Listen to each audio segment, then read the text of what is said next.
Morning everyone. How are we all doing today? Good? That's good. We're going to do a little walk around on this brand new Savannah S, or ICP Savannah S, built from a kit from Italy, and just going to show you a few of the basics.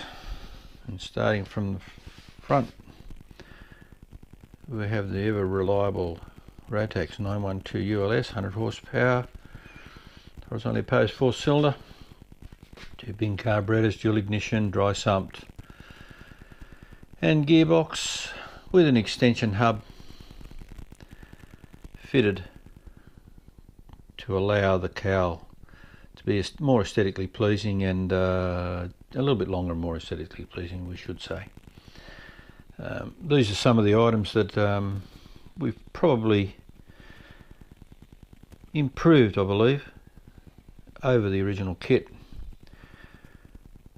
which includes the replacement of the cables for the throttles and chokes. The original ones are okay, but really not smooth, a little notchy under operation load.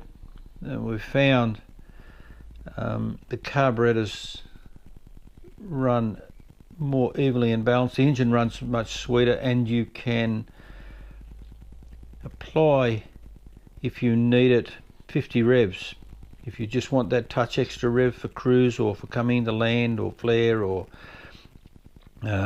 just need to alter the revs of the engine slightly with these types of cables, it's much easier to do so.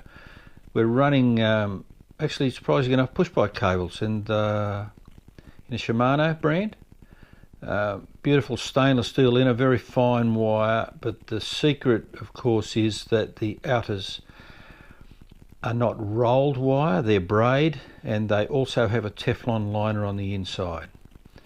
The original ferrules from the kit do fit, and then what we do is you can see by the video, we lock wire them in, so there's absolutely no chance of them coming out, and it creates very, very well balanced carburetors. There's just no difference in the throttle positions at all. They're both equal all the way, so the engine runs much sweeter. Also to the inside, and we're running basically the standard ICP Savannah S panel with the addition of a few items. We've swapped a couple of things around, and we've applied a TSO vertical card compass to the left hand side of the panel, so let's try to get it as close as we can to the centre line of the pilot. The standard instruments are still in there, except for we have removed the tacho and hour meter, and we've replaced that with a Dynon D10A EFIS system. We've gone then and replaced the tacho with an original Rotax type tachometer. We've painted the fuel pressure gauge black to match.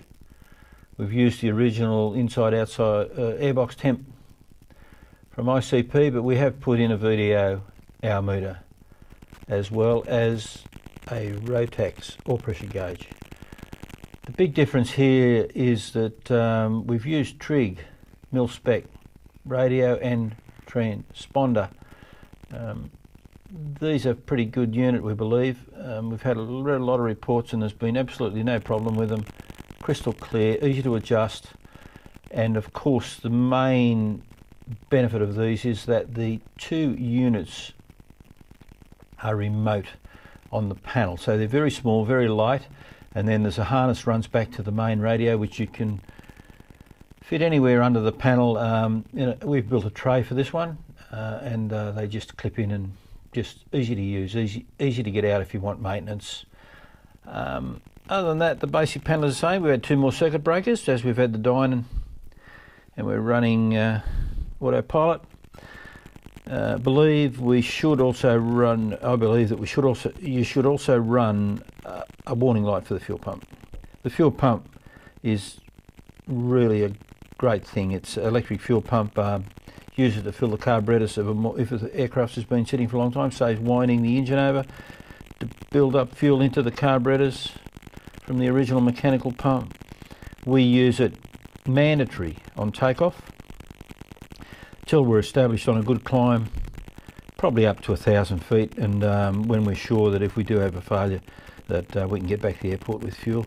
Turn it off then, and also during normal flight, and you'll see a slight reduction in the fuel pressure when you do turn it off.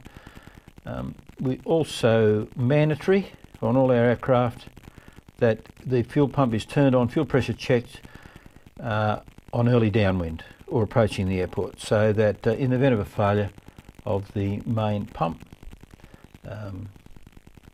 we still have adequate fuel pressure and no engine stopping on us, of course.